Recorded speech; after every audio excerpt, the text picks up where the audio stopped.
Dear student, नमस्कार। आज की वीडियो में प्रश्नावली 7.2 से रिलेटेड जितना भी सवाल है बताने की पूरी कोशिश करूंगा।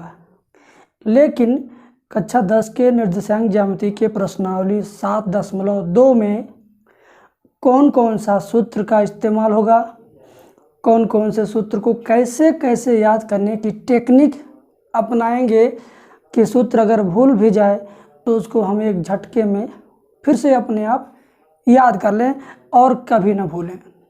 तो आज प्रश्नावली 7.2 में लगभग 3 सूत्र का इस्तेमाल होगा। पहले मैं उन सूत्रों को लिख देता हूँ, फिर याद करने की स्टाइल बता देता हूँ, उसके बाद मैं सवाल करूँगा। क्लियर? आ रही हो बात समझ में? तो बेटा इस वीडियो के आखिरी तक बने रहो, मैं बता रहा हूँ। देखो बेटा, प्रश्नावली 7.2 में सूत्र यूज करना है अंतः विभाजन का निर्देशांक। अंतः विभाजन का निर्देशांक कैसे ज्ञात करेंगे, मैं उसका तरीका आपको बताऊंगा। फिर दूसरा सूत्र है बाह्य विभाजन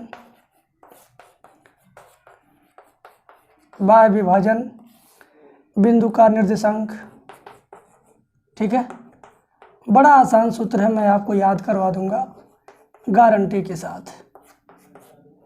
और तीसरा सूत्र है दो बिंदुओं का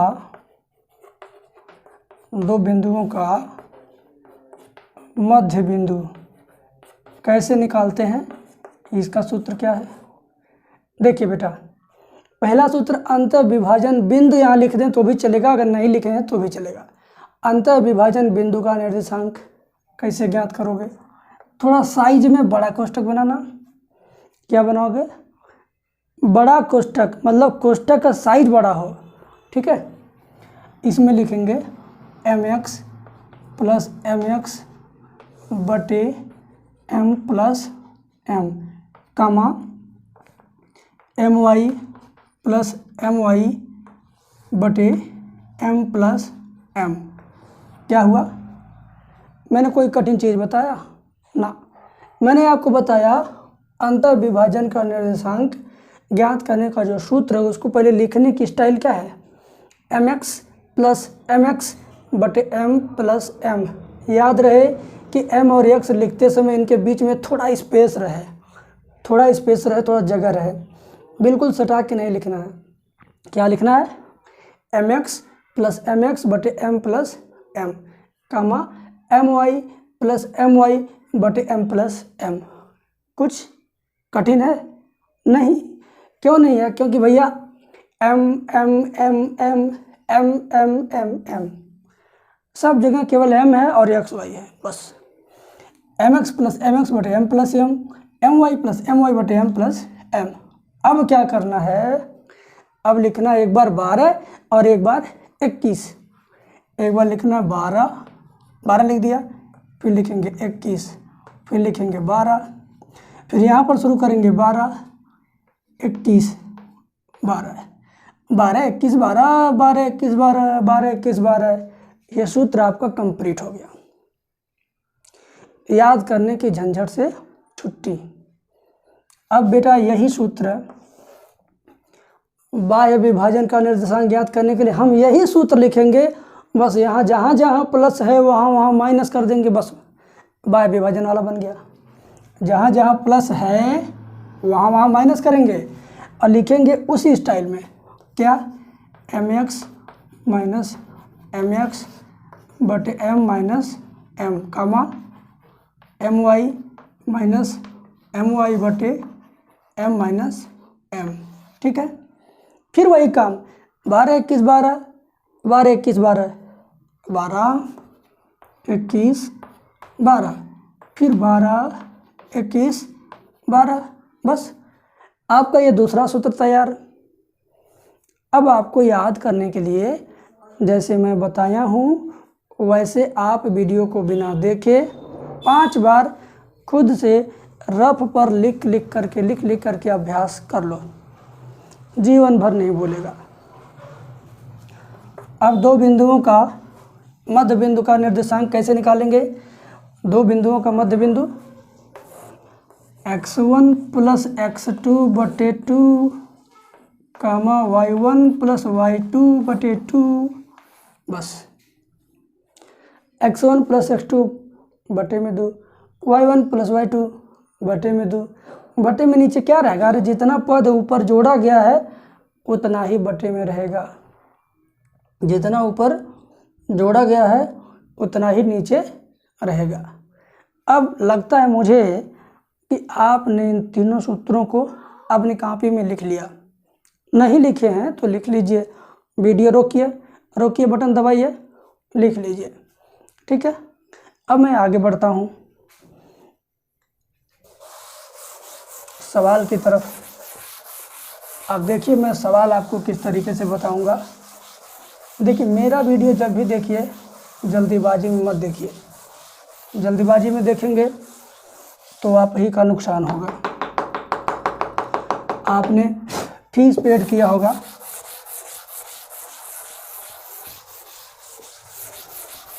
तो माता पिता फीस कहाँ से लाते हैं आपके लिए, उन्हें पता है बेटा, उन्हें पता है इस कोरोना वाली आर्थिक मंदी का दर्द, ठीक है ना। आप अपने आप को कंट्रोल में रखिए। अब आते हैं क्वेश्चन की तरफ। अब मैं क्वेश्चन सॉल्व करूंगा। उस बिंदु के निर्देशांक ज्ञात कीजिए। ध्यान से देखिए क्वेश्चन।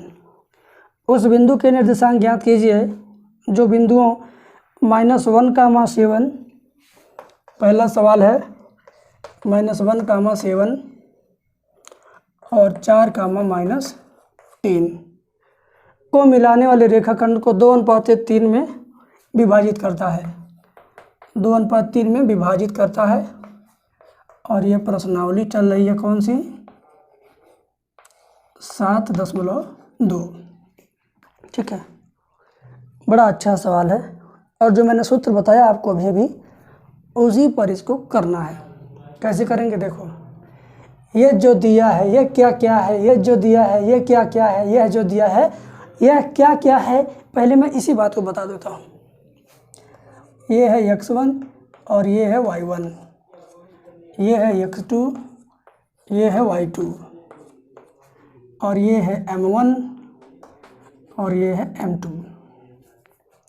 इसके नीचे x1 y1, x2 y2, m1 m2 आपने लिख लिया। अब बेटा सवाल में कुछ ऐसा नहीं कहा गया है कि बाह्यतः बिंदु का निर्देशांक कि अंतः विभाजन का निर्देशांक। सवाल में सीधे बोला गया है कि निर्देशांक ज्ञात कीजिए। ये नहीं बोला गया कि अंतः वाला निर्देशांक निकालना है कि बाह्यतः वाला। तो जब ना बोला जाए तो आप जानबूझ करके अंतः निर्देशांक ज्ञात करना, अंतः विभाजन वाला निर्देशांक ज्ञात करना, ठीक है। तो यहाँ लिखना अंतः विभाजन बिंदु का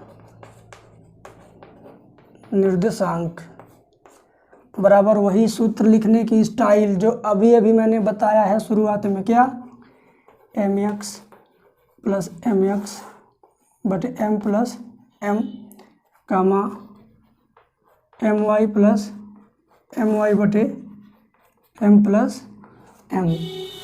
अब लिखेंगे 12, 21, 12, 12, 21, 12। अब क्या होगा? m1 के जगह पर क्या लिखोगे? m1 के ऊपर है जो वही चीज़ लिखोगे। m1 की जगह पर m1 के ऊपर वाला 2 लिख दो, x2 की जगह पर x2 के ऊपर वाला 4, m2 की जगह पर m2 के ऊपर वाला 3, इसकी जगह पर इसके ऊपर वाला -1, ठीक है। m1 प्लस m2 यानी 2 प्लस 3। m1 की जगह पर ऊपर वाला, y2 की जगह पर इसके ऊपर वाला, m2 की जगह पर इसके ऊपर वाला,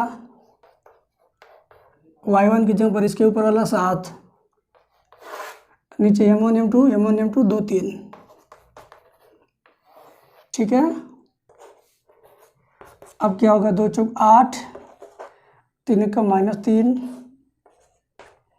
2 3 6 -6, 3 7 21,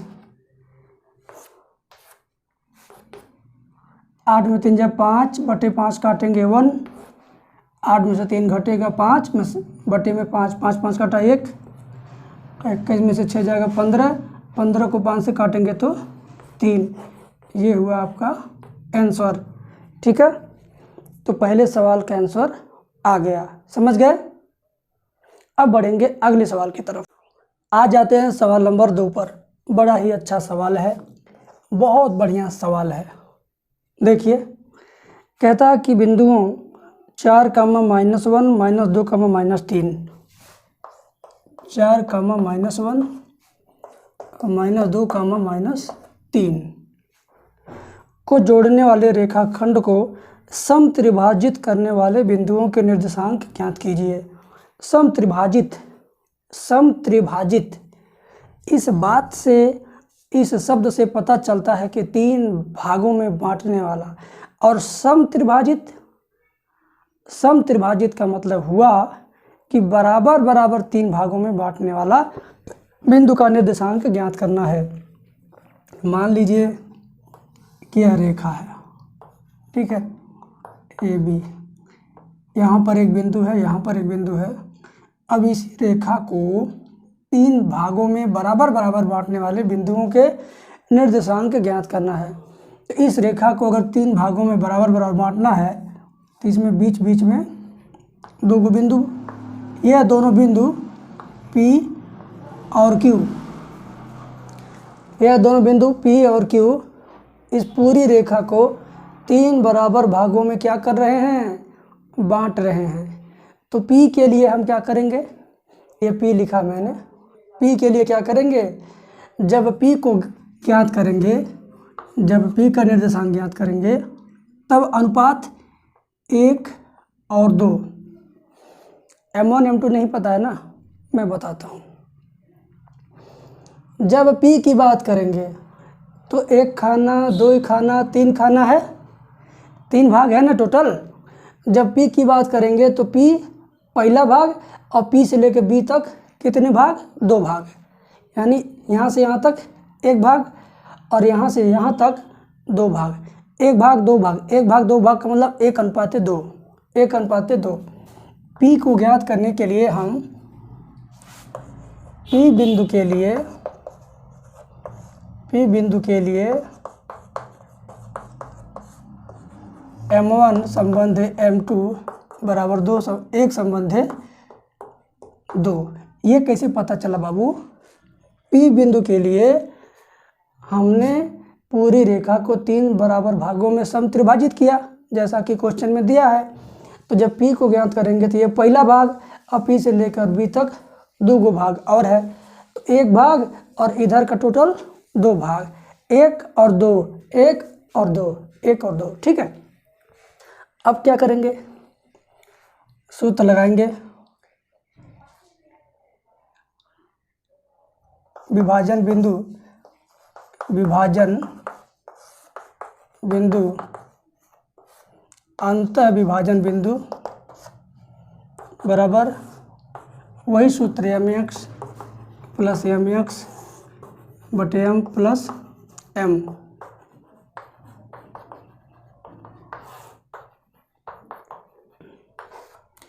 लिख देंगे 12 21 12, 12 21 12। अब क्या करेंगे, M1 की जगह पर M1 का वैल्यू 1, M1 का वैल्यू 1, x2 की जगह पर ये x1 y1 x2 y2, x1 y1 x2 y2, x2 के ऊपर क्या लिखा है, -2, M2 का वैल्यू 2, इसका 4, M1 + M2 यानी 1 + 2, M1 की वैल्यू 1, इसका -3, इसका 2, इसका -1 बटे 1 + 2। ठीक है, सॉल्व करेंगे। 4 दूनी 8, 2 एकम 2, ये -2 + 8, 8 में से 2 गया 6, 6 बटे 3। सुनो, 8 में से 2 घट गया 6, 6 बटे 3, ये दोनों मिला के 3 हुआ, तो 6 को 3 से काट दो, 2 आ गया। ऐसे इधर आ जाओ, -3 -2, -3 -2 हो गया -5, -5 बटे ये दोनों मिला के 3, तो -5 बटे 3। ये किसका निर्देशांक आया? P बिंदु का निर्देशांक। ठीक है, ये एक आंसर हुआ। अभी Q का निकालेंगे, तो जब Q का निकालेंगे तो इधर वाला 2 खाना यानी 2 हो जाएगा अनुपात में, इधर वाला 1 खाना, तो यानी M1 संबंध है M2 बराबर 2 संबंध है 1। समझ गए? क्या होगा? मैं जल्दी से मिटाता हूँ इसको, जल्दी से मिटाता हूँ, बताता हूँ। ध्यान से देखिए, Q बिंदु हेतु, Q बिंदु के लिए M1 M2 बराबर 2 संबंध 1। ये 2 संबंध 1 क्यों हुआ? क्योंकि Q का जो पोजीशन है, इधर से 2 खाना और इधर से 1 खाना, यानी 2 संबंध 1, 2:1। ठीक है, सूत्र वही लगेगा, mx + mx बटे m + m।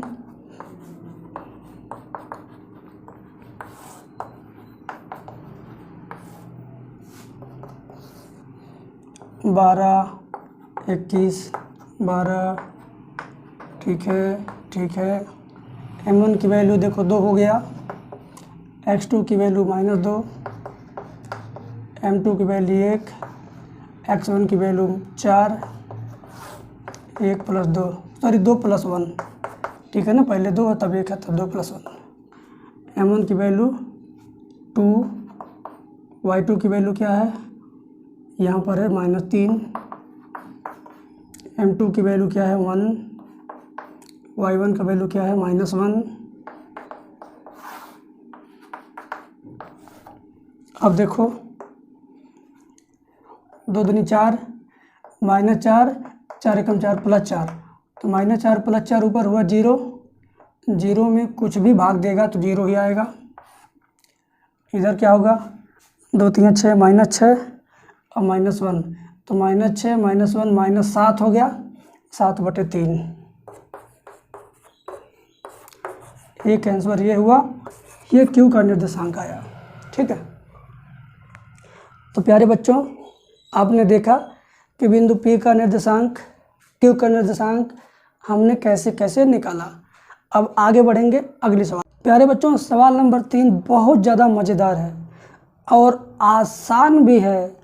लगेगा कि बड़ा है, लेकिन ये तुम मान लो कि यही सवाल सबसे ज़्यादा आसान है।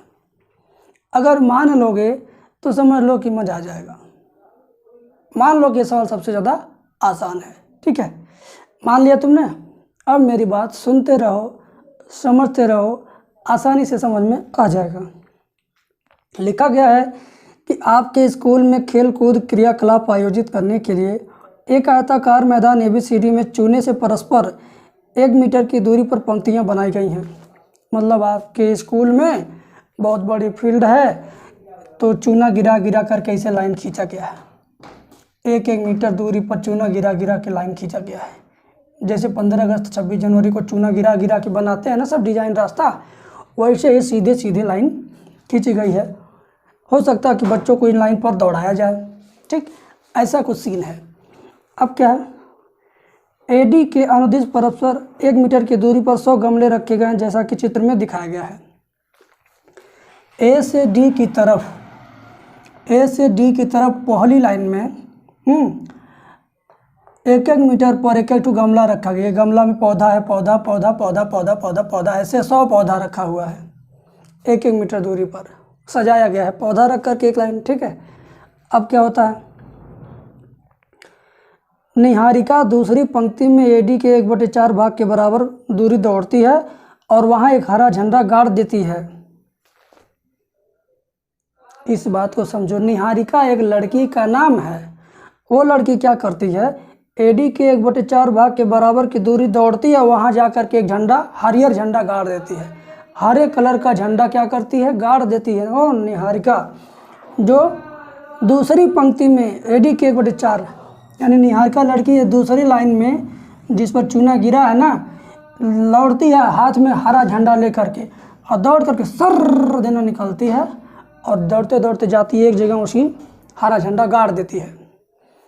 लेकिन कहाँ गाड़ती है, एडी का 1/4, पूरा एडी कितना है, 100 है, तो इसका 1/4 मतलब इसका 1/4, तो 100/4 मतलब क्या हुआ, 25, यानी 25वां गमला पर निहारिका क्या करती है, झंडा गाड़ देती है। तो इधर से दूसरी लाइन मतलब x अक्ष पे 2 खाना, y अक्ष पे कितना खाना, 25 खाना, ऊपर की तरफ y है ना, तो यानी 2,25। तो 25 किस पर आएगा, मान लो ये 10, 20, 30, 40, 10, 20, 30, तो 25 मतलब यहीं आएगा 10, 20। हम इसको अगर 10-10 का गैप मान लें तो 10, 20, 20 और 30 के बीच में 25 पड़ेगा, ठीक है। तो यहाँ की सिधाई पर ये हरा झंडा है और यहाँ का निर्देशांक क्या हो गया, 2,25, 2,25। ये निहारिका का झंडा मान लो n है, निहारिका का झंडा n है, n का निर्देशांक 2,25, ठीक है, क्योंकि यहाँ पर निहारिका ने हरे कलर का झंडा गाड़ा है। हम हरे कलर का झंडा ग्रीन का जी लिख सकते हैं, लेकिन निहारिका गाड़ी है तो निहारिका का n लिख दिया, क्या करना है। अब बात क्या है, फिर कहा गया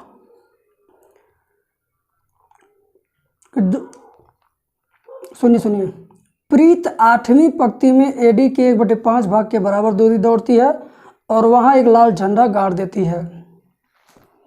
एक लड़की का नाम है प्रीत, वे उसको 8वीं लाइन पर भेजा जाता है कि जाओ तुम 8वीं लाइन पर जाओ और झंडा लेके दौड़ो और दौड़ते दौड़ते पूरी दूरी का 1/5 भाग पर झंडा गाड़ देना।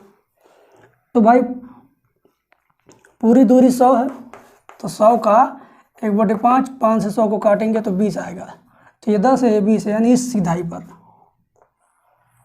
ऐसे समझो। यहाँ पर है क्या, x तो 8 हो गया, y कितना 20 है। 20 कैसे पता चला, क्योंकि पूरी दूरी का 1/5 20 होगा ना, क्योंकि पूरा 100 का गमला है, तो 20वें गमला पर, 20वें गमला की सिधाई पर 8वें लाइन में निहारिका दौड़ी थी और 20वें गमला की सिधाई पर झंडा गाड़ दी है, सॉरी प्रीत दौड़ी थी, प्रीत। फिर से समझो मेरी बात, यहाँ से निहारिका दौड़ते गई, यहाँ पर रुक गई, यहीं झंडा गाड़ दी, तो ये हो गया x पर 2, y पर 25। 25 कैसे आया, पूरी दूरी का 1/4 दिया है, एडी का 1/4 भाग, तो एडी का मतलब 100 हुआ, 100/4 का मतलब 25 हुआ, इस नाते हमने 2,25 लिखा। प्रीत 8वें लाइन पे दौड़ी है, वह पूरी दूरी एडी का 1/5 भाग पे झंडा गाड़ती है, तो एडी मतलब 100, उसका 5 मतलब 20 हुआ, तो ये 20वें गमले के सिधाई पर झंडा गाड़ दी है। तो 8,20 इसका निर्देशांक हो गया, किसका, प्रीत जो है यानी P, इसका निर्देशांक हो गया 8,20। निहारिका यहाँ पे झंडा गाड़ी है 2 और 25 बिंदु पर, प्रीत जो है 8,20 बिंदु पर झंडा गाड़ दी है लाल वाला। अब क्या पूछता है सवाल वाला, कहता है कि दोनों झंडों के बीच की दूरी क्या है। पहला सवाल, बीच की दूरी ज्ञात करना है, यानी निहारिका वाले झंडा और प्रीत वाले झंडा के बीच की दूरी निकालेंगे, यानी NP बराबर क्या होगा करड़ी में, मैंने प्रश्नावली 7.1 में बताया था, 2 बिंदुओं के बीच की दूरी क्या होता है, पहला में से पहला घटाते हैं, 2 में से 8 घटाएंगे उसका स्क्वायर, फिर दूसरा में से दूसरा घटाएंगे 25 - 20 इसका स्क्वायर, ये माइनस में 6 आएगा, -6 का स्क्वायर 36, प्लस में 5 आएगा, 5 का स्क्वायर 25, जोड़ेंगे तो 61। तो दोनों निहारिका और प्रीत के झंडा के बीच की दूरी 61 मीटर हो गया। पहला आंसर आ गया। फिर क्या बोला गया, यदि रश्मि को एक नीला झंडा इन दोनों झंडों को मिलाने वाली रेखाखंड पर ठीक आधी दूरी यानी बीच में गाड़ना हो तो उसे अपना झंडा कहाँ गाड़ना चाहिए? फैसला करिए, मैं बताता हूँ।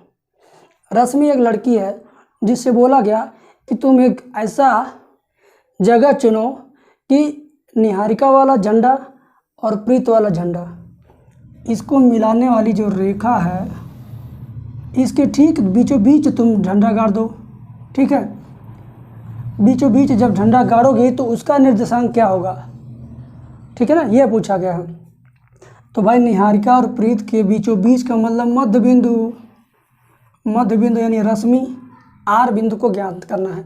रश्मि का आर मैंने लिखा है यहाँ पर, इस बिंदु को बताना है कितना होगा। तो इस बिंदु और इस बिंदु का मध्य बिंदु निकाल देंगे। हमने आज की वीडियो में शुरू में 3 सूत्र बताया है। तीसरा सूत्र क्या था? मध्य बिंदु का था। तो हम एन और पी यानी निहारिका और प्रीत का मध्य बिंदु निकालेंगे। आंसर बड़े आराम से आ जाएगा। कैसे? मध्य बिंदु का सूत्र x1 + x2/2 y1 + y2/2। ठीक है, देखो x1 मतलब निहारिका का पहला, x2 मतलब प्रीत का पहला यानी पहला प्लस पहला बटे 2 यानी 2 + 8/2 y1 + y2 यानी इसका दूसरा प्लस इसका दूसरा 25 + 20/2। 8 2 10 का आधा 5, 25 20 45, 45 का आधा 22.5। ये हुआ मध्य बिंदु। तो रश्मि को 5, इतने पर अपना झंडा गाड़ना चाहिए। ठीक है, लिखेंगे आता है रश्मि 5, 22.5 पर झंडा गाड़ेगी। ठीक है मेरे भाई, अगर ना समझ में आया हो तो तुम यार दोबारा वीडियो देख लेना। अगर इसके बाद भी ना समझ में आया हो तो ये मेरा नंबर है, इस पर फ़ोन करके बोल देना कि सर ये सवाल दोबारा समझाइए, तो मैं किसी वीडियो में दोबारा समझा दूंगा। ठीक है, आ जाते हैं सवाल नंबर 4 पर। सवाल नंबर 4 इतना आसान है कि इतना आसान इसके पहले का कोई सवाल नहीं था। कैसे? बताता हूँ। देखो, बोला गया कि बिंदुओं -3, 10 अभी देखना तुम -3, 10 और 6, -8 को जोड़ने वाले रेखाखंड को बिंदु -1, 6 किस अनुपात में विभाजित करता है? जब अनुपात पूछे तो समझ लो कि सरदर्द आधा हो गया, मतलब सवाल आधा हो गया। अनुपात पूछा है ना, तो आप या तो अंतर विभाजन का सूत्र लगाओ या तो बाह्य विभाजन का सूत्र लगाओ, अपनी मर्जी। अंतर विभाजन का सूत्र पूरा नहीं लगाना है, आधा लगाना है। आधा लगाना है, चाहे x वाला भाग लगा लो चाहे y वाला भाग लगा लो। जैसे मान लो अंतर विभाजन वाला ही ले लेते हैं। अंतर विभाजन वाला मैं तुमको समझाने के लिए पूरा लिखूंगा फिर मिटा दूंगा। अंतर विभाजन बिंदु बराबर क्या होगा? mx + mx/m + m, my + my/m + m। हम केवल इतना लिखेंगे तो पूरा हो जाएगा। ठीक है, हम 12 21 लिख लें। 12 21 12। अब देखो बेटा, हमने सूत्र तो पूरा लिख लिया, लेकिन अनुपात ज्ञात करने के लिए सूत्र आधा लिखेंगे। चाहे इसको लिखें चाहे इसको लिखें, इन दोनों में से किसी एक को मिटा दो। मतलब तुम लिखना ही मत शुरुआत में। ठीक है, तुम मत लिखना शुरू में, समझ गए? केवल इतना ही लिखोगे और इसके बराबर किसको लिखोगे ये x वाला सूत्र है ना, इसमें केवल x है, y तो है नहीं। तो इस बिंदु में से केवल x का निर्देशांक ले लो। पहला वाला x होता है, दूसरा वाला y होता है। पहला वाला x होता है, दूसरा वाला y होता है। तो हम केवल x वाला लिखे हैं इसमें से, तो इसके बराबर हम -1 लिखेंगे। ठीक, अगर हम y वाला इसको लिखते, अगर ये y वाला लेते तो उसके बराबर हम 6 लिखते। x वाला लिए हैं तो इस नाते x का मान, y वाला लेते तो हम y का मान लेते। समझ गए? चलो अब m1 ऐसे रहेगा। x2 कहाँ है, x1 कहाँ है, नहीं पता तो लिख डालो x1 y1 x2 y2। x1 के ऊपर क्या है, x2 लिखना है, x2 के ऊपर 6 है,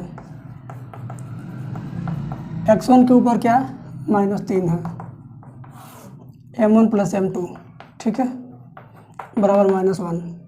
6m1 -3m2, -1 का गुणा इसमें करो, तिरछा गुणा करो तो इतना एक अन्य इतना हो गया। m1 गुणा m2 का इसमें गुणा करेंगे तो -m1 - m2, -m1 इधर लाएंगे +m1, 6m1 + 1m1, -3m2 उधर जाएगा +3m2, और माइनस में m2 पहले से है। जोड़ेंगे 7m1, घटाएंगे 2m2, m2 इधर लेकर आओ, 7 को उधर लेकर जाओ। m1 बटे m2 बराबर 2/7। m2 इधर आएगा तो बटे में, 7 उधर जाएगा तो वो भी बटे में। तो m1 बटे m2 2/7, या m1 संबंध m2 बराबर 2 संबंध 7। ये हुआ आपका आंसर। ठीक है, इस अनुपात में विभाजित करता है, ये आपने देख लिया, कोई दिक्कत? अब बढ़ेंगे अगले सवाल की तरफ। अगला सवाल बड़ा लाजवाब है। अगले सवाल में कुछ ऐसा ही कमाल करना है। 5वां सवाल देखिए कि वह अनुपात ज्ञात कीजिए, यानी इसमें भी m1 m2 ज्ञात करना है। वह अनुपात ज्ञात कीजिए जिसमें बिंदुओं a 1, -5 तथा b -4, 5 को मिलाने वाला रेखाखंड x अक्ष से विभाजित होता है। इस विभाजन बिंदु के निर्देशांक भी ज्ञात कीजिए। बाबू, इसमें एक राज छिपा है। x अक्ष से विभाजित होता है, किस अक्ष का नाम लिया गया? x अक्ष का। तो किसका नाम नहीं लिया गया? y अक्ष का। तो जिसका नाम नहीं लिया गया इसका मतलब वो क्या होगा? 0 होगा। जैसे मान लो कि आप कुछ हो तो आपका नाम लिया गया, आप कुछ भी नहीं हो आप 0 हो। आप अगर कुछ भी नहीं हो तो क्या हो? आप 0 हो ना। तो x अक्ष का नाम लिया गया, y अक्ष का नाम नहीं लिया गया, इस नाते y का वैल्यू हम 0 समझेंगे। क्या समझेंगे? 0। तो यहाँ पर हमें क्या ज्ञात करना है? m1 m2 अनुपात ज्ञात करना है। तो हम सूत्र y वाला लगाएंगे, my + my बटे m + m बराबर लिखेंगे 0। क्यों? मैंने अभी आपको बताया है, जैसे लिखेंगे 12 21 12, इतना बराबर 0। हमने क्यों लिखा 0? इसलिए लिखा कि जब x अक्ष से विभाजित होता है, इसका मतलब y अक्ष का नाम नहीं लिया गया। जब y अक्ष का नाम और निशान नहीं है तो इस नाते y अक्ष 0 है, 0 है, 0 है। इस नाते y का वैल्यू बराबर 0, y का वैल्यू बराबर 0 लिखा। अब वैल्यू रखेंगे m1 गुणे ये x1 ये y1 है, x2 है, y2 है। y2 का मान 5, m2 y1 का मान -5 बटे m1 + m2 बराबर 0 बटे 1 मान के तिरछा गुणा। इन सब का गुणा इसमें करेंगे तो 5m1 - 5m2 बराबर इतना का 0 में गुणा करेंगे 0 हो जाएगा।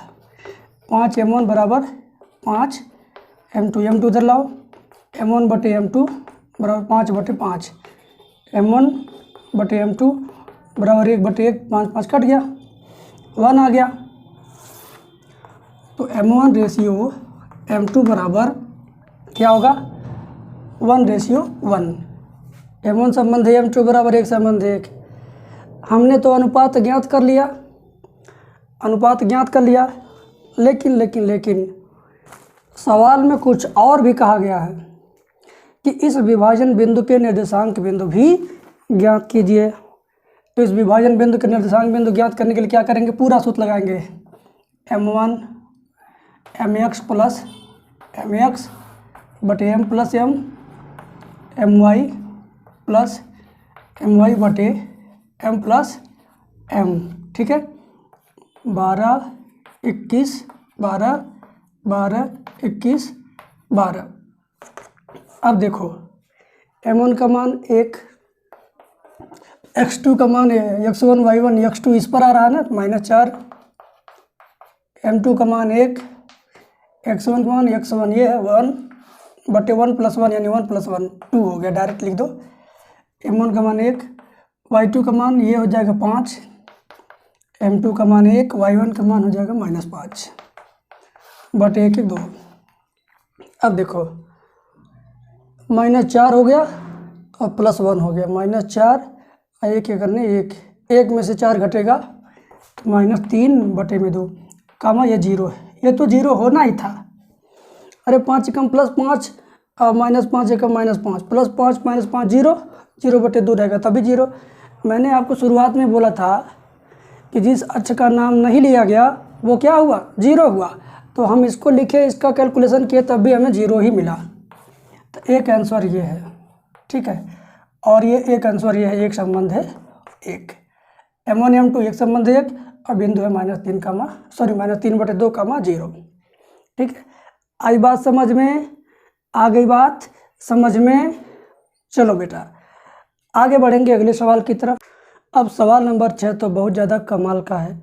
बच्चों को लगेगा कि बहुत कठिन है, लेकिन मैं जानता हूँ कि ये कैसा है, और मैं जब आपको बता दूंगा ना तो आपको भी सरल लगेगा।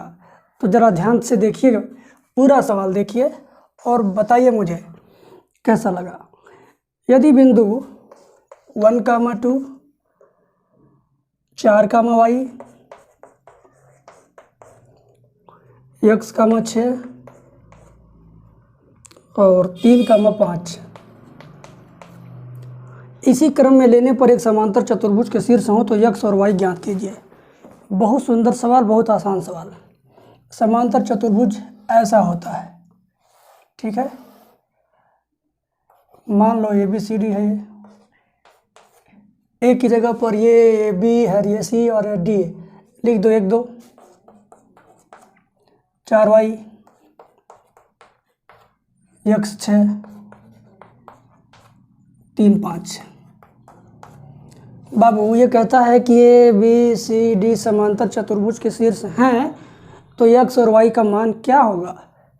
तो आप सबको मैं एक चीज़ बताता हूँ, समांतर चतुर्भुज में जो विकर्ण होते हैं वे एक दूसरे को समद्विभाजित करते हैं। समद्विभाजित का मतलब होता है कि 2 बराबर भागों में बांटते हैं। तो समांतर चतुर्भुज के विकर्णों को हम आपस में मिलाएंगे।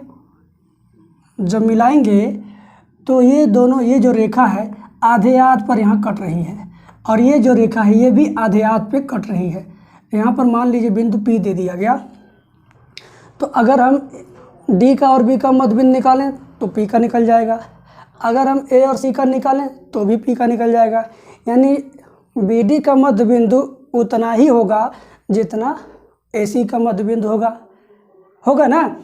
तो इस कंडीशन में हम क्या लिखेंगे कि BD का मध्य बिंदु बराबर AD का मध्य बिंदु, चूंकि समांतर चतुर्भुज के विकर्ण एक दूसरे को समद्विभाजित करते हैं, ये कारण लिखना पड़ेगा।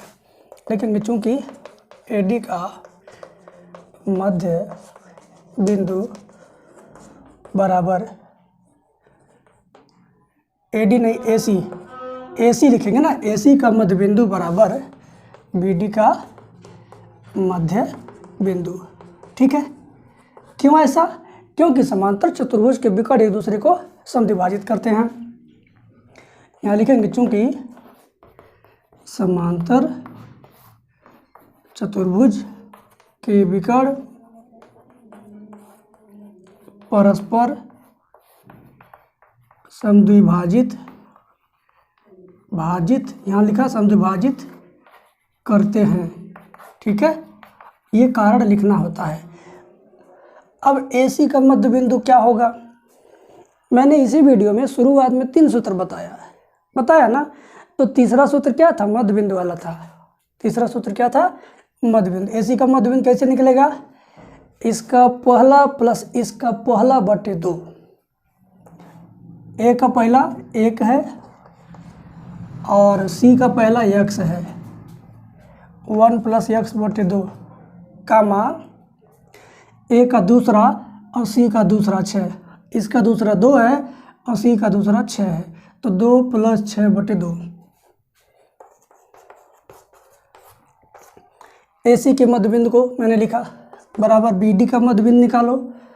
तो B का पहला 4 और D का पहला 3, 4 प्लस 3 बटे 2 का मान। B का दूसरा Y, D का दूसरा 5, तो Y प्लस 5 बटे 2। ठीक है, 1 प्लस x बाई 2, 6 2 8, 2 से काटेंगे 4, 4 3 7 बटे 2, y प्लस 5 बटे 2। अब हम लिखेंगे तुलना करने पर इसका और इसका तुलना करेंगे। क्या करेंगे? तुलना किसका किससे? x वाले का x वाले से, y वाले का y वाले से। ठीक है, मतलब पहला बराबर पहला और दूसरा बराबर दूसरा। तो यानी 1 प्लस x बटे 2 बराबर लिखेंगे 7 बटे 2, बटे 2 नीचे नीचे कट गया। 1 प्लस x बराबर 7, x बराबर 7 माइनस 1, प्लस 1 उधर गया माइनस 1, तो x बराबर 6। अब इसका दूसरा बराबर इसका दूसरा, यानी 4 बराबर y प्लस 5 बटे 2। बटे मान के तिरछा गुणा करेंगे, y प्लस 5 एकम y प्लस 5 बराबर 2 चौक 8, तो y बराबर 8 प्लस 5 उधर जाएगा माइनस 5, y बराबर 3। तो x का मान 6, y का मान 3 आ गया। ये आपका आंसर होगा। लिखेंगे लास्ट में, अतः x बराबर 6, y बराबर 3। x y का मान आपको ज्ञात करना था। काफ़ी आसान था ये, मेरे हिसाब से बहुत मज़ेदार था। अब आते हैं अगले क्वेश्चन। सवाल नंबर 7 भी बहुत हल्का है, और हल्के सवाल को हल्के में मत लीजिएगा, क्योंकि एग्जाम में आ जाएगा तो आपको लगेगा कि यार बहुत कठिन है। तो आप हर एक सवाल को बड़े ही गंभीरता के साथ समझिए तो ज़्यादा बेहतर होगा। सवाल नंबर 7 में लिखा गया बिंदु A के निर्देशांक ज्ञात कीजिए, जहाँ AB एक वृत्त का व्यास है। ये व्यास बनेगा वृत्त में, AB वृत्त का क्या है? व्यास है। फिर बोला गया जिसका केंद्र 2, -3 है। B के निर्देशांक 1, 4 है। तो इसका निर्देशांक मान लो x, y है। इसका नहीं दिया ज्ञात करना, तो x, y मान लो। बाबू बहुत ज़्यादा आसान है, सच में बता रहा हूँ, बहुत ज़्यादा आसान है। कैसे? AB क्या है? व्यास है। ये क्या है? केंद्र है। केंद्र जो है व्यास का मध्य बिंदु होता है, यानी AB का मध्य बिंदु केंद्र O है। केंद्र O क्या है? A और B का मध्य बिंदु है। तो हम निकालेंगे A और B का मध्य बिंदु। मध्य बिंदु निकालने का क्या तरीका? पहला प्लस पहला बटे 2, यानी x प्लस 1/2 कामा दूसरा प्लस दूसरा बटे 2, y प्लस 4 बटे 2 बराबर क्या? ये वाला मध्य बिंदु 2, -3। अच्छा, मैंने इसको इसके बराबर क्यों लिखा मैंने, आपको जानना जरूरी है ना। A और B का मध्य बिंदु, A और B का मध्य बिंदु यही ना है, A और B का मध्य बिंदु यही है, तो A और B का मध्य बिंदु बराबर यही। AB का मध्य बिंदु ये, तो ये भी तो AB का मध्य बिंदु बराबर ये। बात समझे? अब करेंगे तुलना पहले का पहले से, दूसरे का दूसरे से। तुलना करने पर x plus 1/2 equal to 2, y plus 4/2 equal to -3। तो दूना 4 हो जाएगा, तो x बराबर 4 प्लस 1 इधर जाएगा -1, x बराबर 3, 2 3 6, y प्लस 4 बराबर -6, तो y बराबर -6, 4 उधर जाएगा -4, तो y बराबर -10, -6 -4 -10 हुआ। अतः x बराबर 3, y बराबर -10।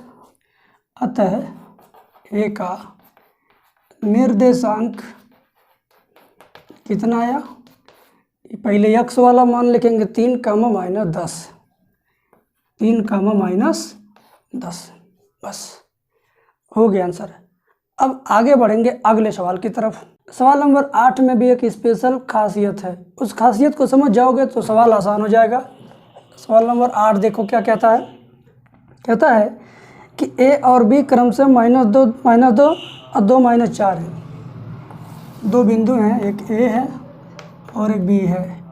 ये -2 -2 है और ये क्या है, ये है तुम्हारा 2 -4।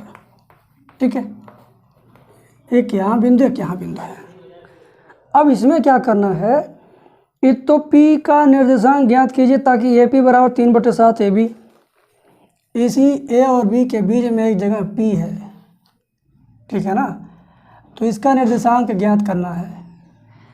जबकि कंडीशन दिया है कि AP बराबर 3/7 AB। बस बाबू बस, बड़ा ही अच्छा संयोग बन रहा है। इसमें क्या बन रहा है कि AP कितना है, AB का 3/7, मतलब AB को 7 भागों में बांट लो और 3 भाग ले लो तो P बिंदु मिल जाएगा। क्या बोला, AB को 7 भागों में बांटो, 3 भाग ले लो तो पता चल जाएगा कि AP कितना है। तो 7 भाग में बांटो, 1 2 चाक मेरा गिरता है तो सवाल बहुत अच्छे से समझ में आता है। ठीक है, 1 2 3 4 5 6 7। ठीक है, 1 2 3 4 5 6 7, 7 टुकड़ा हुआ। अब बाबू क्या होगा, AP 7 मतलब AB 7 टुकड़ा में बट गया, 3 टुकड़ा ले लो, 1 2 3 ले लिया मैंने। ठीक है ना, तो अब क्या हुआ, यह रेखाखंड 2 अनुपात में बदल गया। इधर से यहाँ तक 3 अनुपात है और यहाँ से यहाँ तक 4 गो है ना। बोलिए भाई, AP अनुपात PB अगर करेंगे हम तो 3 अनुपात 4 होगा ना। AP अनुपात PB तो 3 अनुपात 4, यानी M1 अनुपात M2 बराबर 3 अनुपात 4। बाबू बड़े ध्यान से देखना, ये तुम्हारा x1 y1 है, ठीक है, और ये तुम्हारा x2 y2 है। तो अंत विभाजन का निर्देशांक ज्ञात करने के लिए हम क्या करेंगे, निर्देशांक बराबर बड़ा कोष्ठक, वही सूत्र mx प्लस mx बटे m plus m comma my plus my बटे m plus m। 12 21 12 12 21 12। Value put करो, m1 का वैल्यू यहाँ से ले लो, 3 हो गया। x2 का वैल्यू कहाँ से लेना है, यहाँ से 2 हो गया। m2 का वैल्यू यहाँ से ले लेंगे, 4 हो गया। x1 का वैल्यू यहाँ ले लेंगे -2 बट m1 प्लस m2 यानी 3 4 7 हो जाएगा। m1 का वैल्यू फिर 3 हो गया, y2 का वैल्यू यहाँ से -4, m2 का वैल्यू यहाँ से 4, y1 का वैल्यू यहाँ से -2। ठीक है, नीचे 7 हो जाएगा क्योंकि m1 m2 जोड़ेंगे 3 4 7 हो जाएगा। अब देखो 4 दूनी 8, 3 दूना 6, 6 में से 8 घटेगा, ये -8 है ना, 6 में से 8 घटेगा तो -2 बटे 7, और इधर 3 चौक 12 -12, 4 दूनी 8 -8, -12 -8 हो जाएगा -20 बटे 7, -20 बटे 7। ये आपका आंसर हुआ। ठीक है, पी बिंदु का निर्देशांक -2/7 -20/7, ये आपका आंसर हुआ। ठीक है, समझ गए। अब बढ़ेंगे आगे अगले सवाल पर। सवाल नंबर 9 पर ध्यान दीजिए, बहुत बढ़िया सवाल है ये। कहता है कि बिंदु ए -2,2 तथा बी 2,8, बी का मतलब 2,8 को जोड़ने वाले रेखाखंड AB को 4 बराबर भागों में विभाजित करने वाले बिंदुओं के निर्देशांक ज्ञात कीजिए। बड़ा आसान सवाल है। मान लो कि ये जोड़ने वाला रेखाखंड है। ठीक है, इसको 4 बराबर भागों में बांटना है। तो 1 2 3, 1 2 3 4, 4 बराबर भाग हो गया। मान लो ये हुआ P, ये हुआ Q, ये हुआ R। P को ज्ञात करने के लिए P का निर्देशांक बहुत फास्ट बताएंगे। क्या हो गया, ध्यान से देखो, mx + mx बटे m + m, my + my बटे m + m। ध्यान से देखो, 12 21 12 12 21 12। मैं एक निकालूंगा, बाकी 3 आप निकाल लेना। ठीक है, क्या होगा, m1 का मान पता ही नहीं है। अगर तुम P का निर्देशांक निकालोगे तो P के इधर 1 भाग और P से लेकर के यहाँ तक कितना भाग है, 1 2 3 भाग। तो 1 भाग ये और इधर सारा कितना भाग हुआ, 3 भाग। 1 भाग 3 भाग यानी 1:3 हो गया। m1 और m2 मतलब 1:3 हो गया। ठीक है, m1 m2 कितना हुआ, 1:3। तो m1 का मान 1, x2 का मान x1 y1, ये है x2 y2, x2 मतलब 2, m2 का मतलब कितना हुआ, यहाँ पर m2 के नीचे 3 है, x1 का मान कितना है, -2 है, बटे में m1 m2 जोड़ना है, यानी 1 3 जोड़ना है, 1 3 जोड़ेंगे 4, 1 पूरे y2 का मान 8 प्लस m2 का मान यहाँ 3, y1 का मान यहाँ पर 2 बटे 3 1 4, 1 3 दूनी 6 -6 में से जब 2 घटेगा तो -4 बटे 4, 8 का मान 3 दूनी 6 8 से 14 बटे 4। ये हो गया तुम्हारा -1, 7 बटे 2। ये आ गया आपका P का निर्देशांक। इसी तरीके से जब Q का निर्देशांक ज्ञात करेंगे तो यहाँ से यहाँ तक 2 भाग और यहाँ से यहाँ तक 2 भाग। तो Q के लिए m1 m2 कितना हो जाएगा, 2:2, 2:2। Q के लिए क्या लिखोगे, m1 और m2 2:2 लिख करके यही सूत्र लगा देना, आ जाएगा। R के लिए क्या लिखोगे, m1 m2, R के लिए R से इधर कितना 3 भाग और R से इधर कितना 1 भाग। तो R के लिए m1 m2 कितना हो जाएगा, 3:1। R के लिए m1 m2 3:1 करके आप यही सूत्र लगा दीजिएगा, उसका भी आंसर आ जाएगा। तो इस सवाल में 3 आंसर आएगा। पहला मैंने लाया, जैसे मैंने लाया पहला वैसे आप दूसरा लाओगे, तीसरा लाओगे। ठीक है, आगे बढ़ेंगे अगले सवाल की तरफ। तो सवाल नंबर 10 के बाद करेंगे बस, क्योंकि प्रश्नावली समाप्त हो जाएगी। सवाल नंबर 10 को देखिए। बोला गया कि एक समचतुर्भुज का क्षेत्रफल ज्ञात कीजिए जिसके शीर्ष इसी क्रम में, समचतुर्भुज का मतलब चारों भुजा बराबर हो लेकिन चारों कोण बराबर ना हो। ठीक है, ABCD है 3 0 4 5 -1 4, 3 0 4 5 -1 4 और -2 -1। ठीक है, क्षेत्रफल ज्ञात करना, संकेत विधि या समचतुर्भुज का क्षेत्रफल बराबर 1/2 गुणे उसके विकर्णों का गुणनफल। भैया कुछ नहीं करना है, इनके दोनों विकर्णों के बीच की दूरी ज्ञात कर लो, BD को और AC को। AC BD की दूरी निकाल लो, आंसर आ जाएगा। AC बराबर करड़ी में AC निकालना तो पहला माइनस पहला, 3 में से -1 जब घटाओगे तो जाएगा +1, तो जाएगा 3 + 1 का स्क्वायर। फिर दूसरा माइनस दूसरा यानी 0 - 4 का स्क्वायर। कितना आया, 3 1 4 का स्क्वायर 16, -4 का स्क्वायर 16, 4 का स्क्वायर 16। ठीक है, 16 16 32। अब BD निकालो, BD निकालो, B से D निकालेंगे तो पहला माइनस पहला यानी 4 - 2 करेंगे तो ये हो जाएगा +2, क्योंकि यहाँ भी माइनस है। तो 4 2 6, 4 + 2 का स्क्वायर और फिर दूसरा माइनस दूसरा, यानी 5 माइनस 1 करेंगे 5 प्लस 1 का स्क्वायर। ये 6 का स्क्वायर 36, 6 का स्क्वायर 36, यानी करड़ी में 36 36 कितना हो जाएगा 72। ठीक है, तो समचतुर्भुज का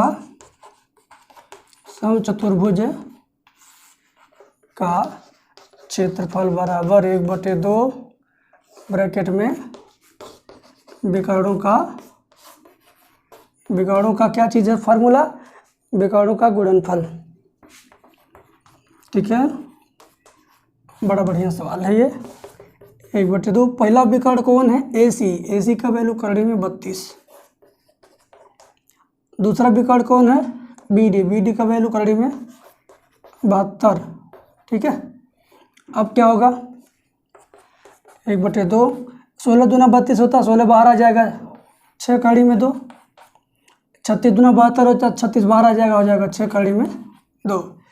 अरे 16 दूनी 32, 4 कड़ी में 2 होगा, ये 16 दूनी 32 है ना, 16 का वर्गमूल 4 कड़ी में 2, 36 दूना 72, 36 का वर्गमूल 6 कड़ी में 2, जिसका वर्गमूल नहीं वो कड़ी में रह जाएगा। तो भैया कड़ी में 2 और कड़ी में 2 का गुणा करेंगे तो 2 हो जाएगा, यानी 1/2 गुणे 4 गुणे 6 गुणे कड़ी 2 का गुणा 2 होगा, तो 2 से 2 कट गया, 4 छक 24 आया। 24 वर्ग मात्रक, 24 वर्ग मात्रक। यहाँ पर वर्ग मात्रक क्यों लिखेंगे, क्योंकि हमने क्या निकाला है क्षेत्रफल, और क्षेत्रफल का मात्रक वर्ग लगा के लिखा जाता है, तो वर्ग इकाई लिखें चाहे वर्ग मात्रक। ये हुआ आपका आंसर। तो बस आज की वीडियो में इतना ही। अगले दिन अगली वीडियो में कुछ स्पेशल बताएंगे। बच्चों आपसे रिक्वेस्ट है कि आप इसको खूब ज़्यादा रिवाइज करो, खूब ज़्यादा दोहराओ, 2 बार रफ पर सॉल्व करो, तीसरी बार कॉपी पर सॉल्व करो। ठीक है, थैंक यू।